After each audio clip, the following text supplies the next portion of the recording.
Gold, trusted gold buyers. మీరు తాకట్టు పెట్టిన బంగారాన్ని విడిపించి ఈ రోజు ఉన్న మార్కెట్ ధరకు కొనబడను.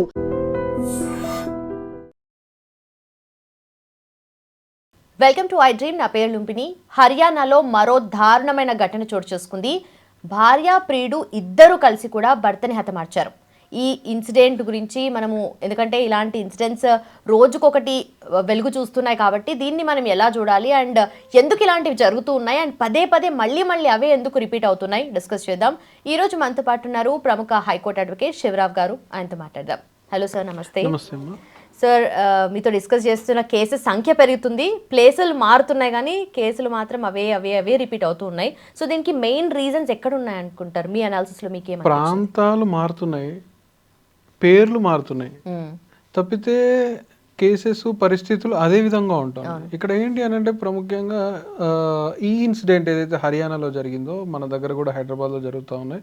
ఆల్ ఓవర్ ఇండియా ఇది కామన్గా అయిపోయింది. ఇవి ముఖ్యంగా జరగడానికి ఒక 3 అంశాలు ఉంటాయండి. అందులో రెండవ అంశం చాలా ఇంపార్టెంట్. మొదటి అంశం ఏంటి అని అంటే సఖ్యత లేకపోవడం భార్యాభర్తల మధ్యలో.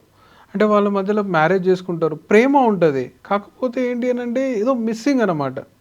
సో ఆ మిస్సింగ్ కొరకు ఈ అమ్మాయి ఏం చేస్తూ ఉంటుంది, వేరే దగ్గర సెర్చ్ చేసే ప్రయత్నం చేస్తూ ఉంటుంది. సో మనం గతంలో కూడా చెప్పుకున్నట్లయితే ఒక అమ్మాయి తన సర్వస్వాన్ని, తన జీవితాన్ని ఒక వ్యక్తికి అర్పించుకున్నప్పుడు, తానే తన జీవితం అని చెప్పేసి భావించుకున్నప్పుడు ఆ వ్యక్తి తనను పట్టించుకోని పరిస్థితులలో, తనని సరిగ్గా చూసుకోలేని పరిస్థితులలో ఈ అమ్మాయి థర్డ్ పర్సన్ని కోరుకోవడం జరుగుతూ ఉంటుంది. ఇక రెండోది ఏంటి అని అంటే ఈ అమ్మాయి యొక్క ముఖ్యమైనటువంటి విషయము జాగ్రత్తగా వినాలి, జాగ్రత్తగా మీరు పరిశీలించండి. ఏంటి అని అంటే ఈ అమ్మాయి కోరికలు ఒక రకంగా ఉంటాయి. ఇప్పుడు స్కూలింగ్లో, కాలేజ్లో, టీనేజ్లో ఈ అమ్మాయి పెరుగుతున్న క్రమంలో, వయసుకు వస్తున్న క్రమంలో ఏంటి అని అంటే తనకు కామన్గా కొన్ని కోరికలు ఉంటాయి అన్నమాట. ఆ కోరికలను తన పేరెంట్స్తో వ్యక్తపరిచినప్పుడు తన పేరెంట్స్ ఏం చెప్తారు అని అంటే, బిడ్డ నువ్వు ఏది చేసుకున్నా నీ మొగుంతోనే పెళ్ళైనక్కనే అని చెప్తారు మన కల్చర్లో, మన ట్రెడిషన్లో. సో ఏది చేసుకున్నా మొగుంతోనే, ఏది చేసుకున్నా ఆఫ్టర్ మ్యారేజ్, ఏది చేసుకున్నా ఆఫ్టర్ మ్యారేజ్ అని చెప్పుకుంటూ తీసుకొస్తూ ఉంటారు. కానీ ఎప్పుడైతే మ్యారేజ్ అవుతుందో తన ఎక్స్పెక్టేషన్స్ ఏవైతే ఉంటాయో ఆ ఎక్స్పెక్టేషన్స్కి అమ్మాయి రీచ్ అవ్వదు. సో అక్కడ డిసప్పాయింట్ అయిపోతుంది అనమాట. నార్మల్గా మీరు గమనించినట్లయితే ఈ కేసులో ఈ అమ్మాయి తన భర్త పేరు టాటూగా తన చేయి మీద వేసుకుంది. సో టాటూగా వేసుకున్న అమ్మాయికి ఎంత ప్రేమ ఉండాలి, కానీ తను ఆ భర్తను చంపడానికి తను ప్రిపేర్ అయ్యింది, భర్తను చంపింది అని అంటే గిన తాను ఆ భర్త మీద అంత ప్రేమ చూపెట్టుకుంది. టాటూ రూపంలో తన చిన్ననాటి కోరికలను, కళలను అన్నిటినీ క్యారీ చేస్తూ వస్తూ భర్తే తన దైవంగా భావించింది. కానీ అక్కడ ఆ అమ్మాయికి తాను అనుకున్నది దక్కలేదు. ఇది ఒకటైతే, ఇంకొకటి ఏంటి అని అన్నానంటే మూడో అంశం. ఈ మూడో అంశంలో ఏంటి అని అంటే ఈ అమ్మాయిలు ఏం చేస్తూ ఉంటారంటే, నార్మల్గా మన దగ్గర హౌస్ వైఫ్ కల్చర్ ఎక్కువ ఉంటుంది. సో నార్మల్గా an empty mind is a devil's workshop అంటారు. సో ఇక్కడ ఈ అమ్మాయి ఇంట్లో ఉన్న క్రమంలో, అంటే ఎంప్టీగా ఖాళీగా ఉన్న క్రమంలో, భర్త బయటికి జాబ్కి పోతున్న క్రమంలో తనకు వింత వింత ఆలోచనలు. సో ఈ ఆలోచనలో భాగంగా తన చేతిలో మొబైల్ ఉన్నప్పుడు ఆ మొబైల్ అంటే ఇంకా ప్రపంచమే తన చేతిలో ఉన్నట్టు.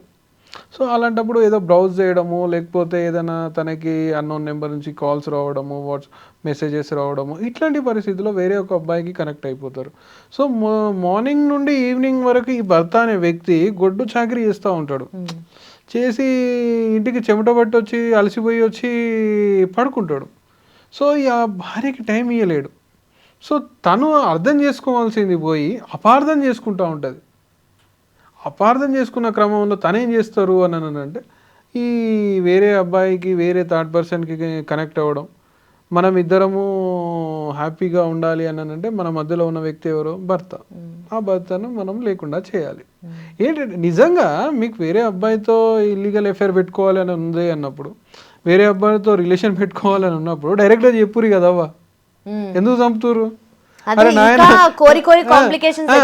నాయన నువ్వు అంటే నాకు ఇష్టం లేదు, నేను నీతో డివోర్స్ తీసుకుంటా, నేను ఇంకొంత పోతా అని చెప్తే వాడు నీకు పాలాభిషేకం చేస్తాడు కదా, అలాగే వాడి ప్రాణాలు బయట పడతాయి కదా. సో మీరు ఈ విధంగా చెప్పడానికి భయము, మొహమాటము ఇవి రెండు కలిపి భర్తల హత్యలకు కారణమవుతున్నాయి అనేది నా విశ్లేషణ.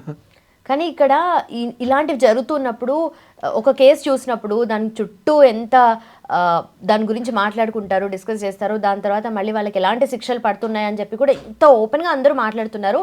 వాళ్ళకి శిక్షలు డెఫినెట్లీ పడతాయి అని తెలిసి కూడా అసలు ఏమాత్రం భయం లేకుండా మళ్ళీ రిపీట్ చేస్తారు కదా. శిక్ష అంటే ఏ నేరస్తుడు కూడా తను దొరుకుతాడు, తనకు శిక్ష పడుతుంది అని చెప్పేసి ఎప్పుడు అనుకోరండి.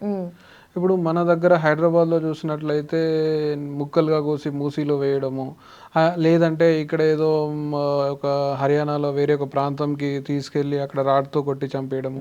ఏంటి అంటే ఇవేవి కూడా పబ్లిక్లో జరుగుతున్న హత్యలు కాదు. అంటే వాళ్ళు ఒక ప్రీ ప్లాన్డ్గా మేము దొరకము అనే ఆలోచనతో చేస్తున్నటువంటి హత్యలు. అర్థమైంది కదా, ఇక్కడ హత్యలు అనేటివి దొరకము అని చెప్పి చేస్తున్నారు. మన దగ్గర ఉన్నటువంటి పోలీస్ యంత్రాంగము వాళ్ళటువంటి నాలెడ్జ్ అనేది దొరకబడతా ఉన్నది, వాళ్ళ టెక్నాలజీ అనేది దొరకబడతా ఉన్నది. యాక్చువల్గా దొరకనంతసేపు వాళ్ళే కంప్లైంట్గా ఉంటా ఉన్నారు, నా హస్బెండ్ మిస్సింగ్, నా వైఫ్ మిస్సింగ్, ఇంకా వాళ్ళే ముసలి కన్నీరు గారుస్తూ ఉన్నారు. మరి ముఖ్యంగా అతి వినయం దురద లక్షణం అంటారు కదా, ఈ టాటూలు వేసుకోవడం కూడా ఒక అతి వినయం లాంటిదే. ఏదో నాకు నీ మీద బాగా ప్రేమ ఉన్నది అని చెప్పేసి ఎక్స్పోజ్ చేయడమే తప్పితే ఇంకోటి లేదు. కానీ ఒకటి గుర్తుపెట్టుకోండి, ఎప్పుడు కూడా కట్టుకున్న దగ్గరనే నీకు సుఖం లేదు అనంటే ఎవడో మధ్యలో వచ్చి 4 రోజులు నేను సంతోష పెట్టిండు అంటే అది జీవితాంతం ఉండే సంతోషం కాదు, ఇది గమనించాలా. రేపు పొద్దుగాల నీకు వాడితో మ్యారేజ్ అయిన తర్వాత వాడదే విధంగా మారుతాడు. సో వాడదే విధంగా మారడు అని చెప్పేసి నువ్వు గ్యారంటీ ఇవ్వగలుగుతావా? వీలైతే నీ భర్త నువ్వు మార్చుకో, నీ భార్యను నువ్వు మార్చుకో. ఇంకా వీలు కాకపోతే విడాకులు ఇచ్చి ఎవరి దారైన వాళ్ళు పోరు కదా. ఎందుకు ఇట్లా హత్యలు చెప్పి మీరు చేసేటువంటి ఒక హత్య వల్ల ఆ హత్య గురైన వ్యక్తే కాకుండా ఎంటైర్ తన కుటుంబం కూడా బాధలోకి వెళ్ళిపోతుంది, కష్టాలలోకి వెళ్ళిపోతుంది. ఇది మీరు మీ క్షణికావేశాల కొరకు, మీ 4 నిమిషాల 5 నిమిషాల శారీరక సుఖం కొరకు ఒక వ్యక్తిని చంపడం, అది ఆడైనా మొగైనా, చట్టరీత్యా కావచ్చు, సామాజికంగా కావచ్చు, ఒక ఏ విధంగా కావచ్చు, అది కరెక్ట్ అయిన పద్ధతి కాదు. అయితే ఈ వీళ్ళ విషయంలో ఆ ప్రియుడు ఆ వైఫ్ ఎవరైతే ఉన్నారో వాళ్ళిద్దరు కలిసి చంపేశారు, అతన్ని కొట్టి చంపేశాడనేది క్లియర్గా చెప్తూ ఉన్నారనమాట. అయితే వీళ్ళు ఈ సంఘటన జరిగిన చాలా రోజులకు కూడా బయట వెలుగులోకి వచ్చింది. అయితే ఇద్దరు కలిసి చేశారు కాబట్టి ఇద్దరికి శిక్ష ఎలా పడుతుంది అంటే ఇప్పుడు ఏ నేరంలోనే కానండి, ఇప్పుడు నార్మల్గా హీనియస్ యాక్ట్ అంటారు ఇటువంటి, ఇప్పుడు మర్డర్ కానీ రేప్ కానీ ఇటువంటి హీనియస్ యాక్ట్ అంటే అబోవ్ 7 years పనిష్మెంట్స్ ఉంటాయి వీటికి. సో వీటి హీనియస్ యాక్ట్స్గా మనము చూస్తూ ఉంటాము. సో ఇక్కడ ఏంటి అని అంటే చంపినారు కాబట్టి కామన్గా వాళ్ళకి లైఫ్ సెంటెన్స్ పడుతుంది, అది కామన్. అది అన్నది ఎప్పుడు ప్రూవ్ అయిన తర్వాత లైఫ్ ఇంప్రెస్మెంట్ పడుతుంది. ఒకవేళ అది సీరియస్గా ఉంది అనుకున్నప్పుడు ఉరిశిక్ష పడే అవకాశాలు కూడా ఇందులో ఉన్నాయి. Okay, done sir, thank you so much. Thank you very much. And for more videos, please subscribe to iDream. Please subscribe to iDream. Please subscribe iDream. And please subscribe to iDream. For more videos, subscribe to iDream. please like, share and subscribe to the channel. Congratulations, iDream. Subscribe to iDream. Subscribe to iDream. So subscribe to iDream Media. iDream ki iDream team andarki huge congratulations. Please subscribe iDream Media. Please subscribe to iDream. Subscribe iDream. Please subscribe to iDream. iDream అంటే నా కళల channel subscribe చేసుకున్న నోరు తిరుగుతలేదు, మీరైతే గంట గుర్తు కొట్టండి. For more such videos, please subscribe to iDream. Subscribe to iDream. Please subscribe to iDream. Please subscribe iDream Media. Please do subscribe to iDream. Please subscribe to iDream Media. For best entertainment and information, please subscribe iDream. And don't forget to subscribe to iDream.